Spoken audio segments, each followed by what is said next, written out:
tapi nanti mampu bisa menampung sampai 40 juta untuk setahunnya. Tinggal Bapak Ibu bagi saja. Dan yang hadir sini saya yakin juga banyak pengusaha. Kalaulah bisa 40 juta Bapak Ibu sekalian, sudah mengalahkan negara atau wilayah Indonesia yang ada semua bandaranya. Tidak akan ketemu 40 juta Bapak Ibu sekalian. Bandara boleh mampu menampung, tapi orangnya dari mana mau 40 juta? Kita bersyukur kita letak di geografis yang sangat strategis, tak jauh dari Singapura, tak jauh dari Malaysia. Jadi kita orang mau ke Singapura kebanyakan lewat sini. Cuman hari ini karena tiket sudah mulai mahal, berkurang-kurang orang ke sini. Tapi saya yakin satu waktu nanti tiket akan kita usahakan bagaimana bahan bakarnya akan kita dudukkan Bapak Ibu sekalian. Kalau itu bisa turun kembali, saya yakin kunjungan kita keluar atau orang luar ke sini akan bangkit kembali sebelum bandara ini selesai. Ini 3 tahun ke depan selesai Bapak Ibu sekalian. Berarti 24, 25, 26 kita sudah akan gunakan bandara yang berstandar internasional dan seluruh sistemnya juga akan internasional. Rupanya Mbak Ipong ini dari imigrasi. Mbak, saya sudah ketemu dengan beberapa kepala imigrasi. Saya minta kalau di Singapura Malaysia ini baru dimulai sistem pemeriksaannya single. Saya kemarin sampaikan boleh tak kita lakukan itu. Kalau kita negara maju sudahnya sekali, masuk sekali, keluar bebas. Kapan dia akan kita mulai? Kemarin kita tanya bisa. Kalau bisa mudah-mudahan bandara selesai juga proses pemeriksaan. Jadi tidak berbelit-belit lagi Bapak sekalian, sekali masuk selesai urusannya. Bapak Ibu, bandara selesai, besok pagi kita akan lepaskan Bapak Ibu start dari kantor Wali Kota Batam, yaitu Dataran Unggu Putri. Unggu Putri adalah raja atau istri raja yang terkenal di Provinsi Kepulauan Riau. Maka kita berikan kantor Pemko adalah kantor Jalan Unggu Putri. Besok kita akan lepas sana, Bapak Ibu akan melewati jalan-jalan atau jalur baru yang telah saya siapkan. Mbak Ipong, jujur saja, kenapa saya menerima tawaran untuk jam selinas di Kota Batam? Karena Januari yang lalu saya membangun ruas jalan ini. Maka saya kepingin tanggal 11 bulan 11 2023 jam selinas ini saya perkiraan jalan yang saya bangun sudah rampung. Alhamdulillah sudah hampir rampung. Saya ingin menunjukkan kepada Indonesia, Singapura dan Malaysia bahwa saya wali kota juga bisa membangun jalan berstandar internasional Bapak Ibu sekalian. Besok silakan nikmati jalannya Bapak Ibu. Semua belum rampung, tapi dengan kecepatan BP Batam dan Peko Batam di bawah kendali Haji Mabrudi Bapak sekalian. Dan saya terima kasih kepada seluruh pegawai saya. Kalau bukan mereka ini tidak akan selesai. Tapi alhamdulillah rupanya adik-adik saya yang di Pemko dan BP bekerja keras dan hasilnya hari ini saya mendapat nama baik nasional ataupun internasional Bapak Ibu sekalian. Dan jalan ini akan selesai semua di jalan utama.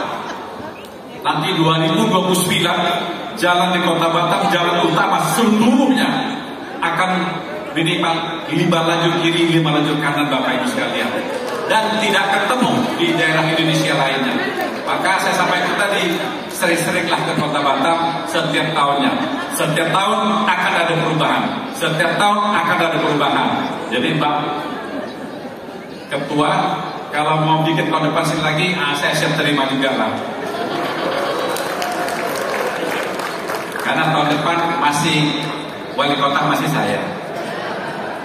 Jadi kalau di bulan 11 pilkadanya bulan September, pilkada selesai, saya balik lagi jadi wali kota dan berakhir pada tanggal 31 Desember 2024.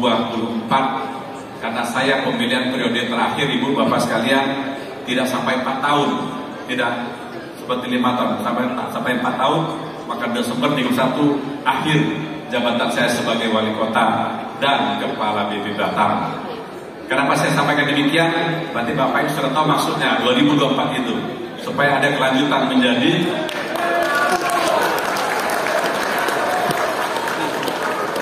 pantunnya begini. Dari Batam ke Pulau Dompang Pulau Dompak Kota Bestari.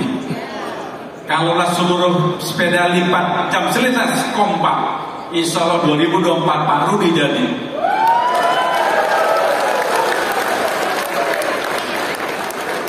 Kesempatan lah ya. Ibu Bapak, itu yang kedua. Yang ketiga, jujur Bapak, saya sebetulnya diperintah Presiden langsung untuk jadi kepala BP dan ada tugas yang diberikan. Tadi bandara sudah. Kedua, jalan pun setengah jadi. Karena uang kita tidak cukup, saya tidak bisa memaksa secepat itu untuk selesai. Yang ketiga, pelabuhan Baku Ampar, pelabuhan bongkar muat. Singapura, Bapak Ibu, setahun bongkar muat kontinernya itu hampir sampai 40 sampai 45 juta. Kalau satu kontainer biaya bongkar dan segala macam, kita hitung saja misalnya $3.000, berapa uangnya Bapak sekalian? Itulah uang masuk Singapura. Kedua, itu adalah daerah pariwisata. Kenapa Singapura orang suka ke sana? Bapak bisa jawab sendiri. Kenapa Bapak Ibu suka ke Singapura? Kenapa tak suka masuk ke daerah Indonesia lainnya?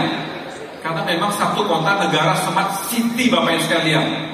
Semua serba elektronik, semua serba kontrol. Maka kalau kita ke sana tidak perlu ada ragu-ragu. Kapan kita boleh kota Batam? Inilah masanya Bapak Ibu sekalian. Pelabuhan akan kita jadi demikian. Sepakat? Jadi saya jelasin Bapak Ibu nanti kalau balik ke kampung, balik ke tempat asal Bapak Ibu ceritakan ini kondisi kota Batam. Mari ramai-ramai kita investasi kota Batam. Karena kota Batam lagi dibangun oleh Haji Maulidi untuk menuju selokan kami.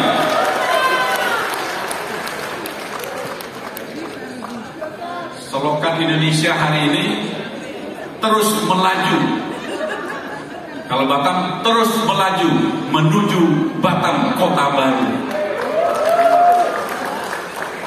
Ibu Bapak, pelabuhan selesai, satu lagi yang akan kami siapkan adalah transportasi umum yang tidak akan tersendat-sendat setiap detik pun. Maka kita siapkan adalah LRT untuk menjawab pertanyaan itu. Udah saya siapkan desain Bapak sekalian, mudah-mudahan nanti titik kumpul, titik sentral LRT ini akan saya pasang di Batam Center sehingga nanti Bapak Ibu kalau dari airport mau ke Batam Center Singapura langsung berangkat saja. Apalagi tadi saya sampaikan pemeriksaan single biaya tiket murah, maka saya yakin Batam akan hidup kembali seperti satu daerah betul-betul free tinggalnya bisa difungsikan dan dinikmati oleh kita semua Bapak Ibu sekalian. Ini akan kita wujudkan, mudah-mudahan Batam akan menjadi sempurna. Bandara sudah, jalan sudah, pelabuhan sudah, transportasi umum sudah, terakhir adalah rumah sakit. Ibu Bapak sekalian, di seluruh Republik ini sudah diizinkan untuk membangun kawasan ekonomi khusus. Di Bali sudah dibangun satu rumah sakit KEK, tapi masih belum sempurna. Tapi Batam kita sudah ajukan, mudah-mudahan Bapak Ibu, pusat pengobatan kesehatan kita berharap Pulau Sumatera dan lainnya mudah-mudahan nanti di Batam Bapak Ibu sekalian. Apa istimewanya ini? Kalau sini ada dokter, Bapak Ibu sekalian, dengan kemampuan SDM kita tidak cukup untuk mengecek tentang penyakit yang ada dalam tubuh kita. Alat inilah jadi penentu Bapak Ibu sekalian. Coba kita ke Singapura cek, karena dia sudah standar internasional. Coba kita cek, pasti suruh hanya perawat yang ngecek kita, bukan dokter. Tapi alat yang ngecek, laporannya baru masuk ke dokter. Dokter tengah analisa, ini kamu selesaikan. Maka alat menjadi penentu. Maka itulah jawabannya. Kalau kawasan cek Bapak sekalian, apa saja boleh masuk tanpa proses izin yang berbelit-belit. Batam, apalagi free trade, ada cek, tidak bayar biaya masuk, tidak bayar segala macam. Maka mudah-mudahan ini akan menjadi tempat tujuan pengobatan kesehatan internasional Indonesia ada di kota Batam Bapak Ibu sekalian. PR ini perintah langsung dari beliau dan mudah-mudahan sebelum akhir jabatan saya 2024 saya berharap ini sudah rampung dan selesai. Itulah saya persembahkan buat rakyat Indonesia khusus kota Batam yang saya cintai. Sekali lagi Ibu Bapak sekalian, jangan lupa saya titip silakan datang ke kota Batam tiap tahun Karena setiap tahun pasti ada perubahan Kota Batam, terutama daripada infrastruktur jalan Bapak Ibu sekalian. Jalan kita bukan jalan apa Bapak Ibu sekalian, semua dibetoni, baru diaspal, sehingga untuk sepeda sangat enak sekali. Tak usah ragu-ragu ada lubang di jalan baru. Kalau jalan lama banyak lubangnya. Kita tidak bisa untuk sekaligus merubahnya, tapi pelan-pelan akan kita selesaikan. Sekali lagi terima kasih Ibu Bapak sekalian. Mudah-mudahan jamuan malam hari ini, kalau ada yang tidak berkenan, saya sampaikan mohon maaf lahir dan batin, karena itulah yang bisa kami siapkan. Dan seluruh panitia, Pak Indra sebagai Ketua Provinsi menyampaikan terima kasih. Jangan lupa pesan saya tadi, setiap tahun laksanakan di sini, yakinlah semua akan baik-baik saja. Karena Batam adalah kota jasa Bapak Ibu sekalian. Baik, sebelum saya tutup dengan pantun dulu 2 bait. Sampan syarat pelan jalannya, sandar merapat ujung dermaga. Mari semangat berolahraga, badan sehat gowes sepedanya. Tinggi terbang anak merpati, hingga bidahan si pohon jati. Jika terkurang penyambutan kami, mohon dimaafkan setulus hati. Demikian, terima kasih Bapak sekalian. Mudah-mudahan semua berjalan baik. Salam hormat saya buat Bapak Ibu dan keluarga. Mungkin tidak ikut semua, jangan bosan. Kuliner yang terenak di Republik Indonesia ini ada di Provinsi Kepulauan Riau. Karena seluruh hasil lautnya masih hidup-hidup dimatikan Bapak sekalian. Tapi kalau di luar dari Kepulauan Riau, karena Kepulauan Riau Bapak Ibu 96% itu terdiri dari laut. Maka kalau di luar Provinsi Kepulauan Riau Kota Batam, ikannya Bapak Ibu sekalian itu dari mati mau dihidupkan tak hidup-hidup Bapak Ibu sekalian. Mati 5 kali baru dimasak. Kalau sini dari hidup dia ke mati untuk kita makan. Maka segar semua Bapak Ibu sekalian. Kalau tak percaya, boleh coba sendiri dan bayar masing-masing Bapak Ibu sekalian. Demikian, terima kasih. Wabillahi taufiq wa hidayah. Assalamualaikum warahmatullahi wabarakatuh.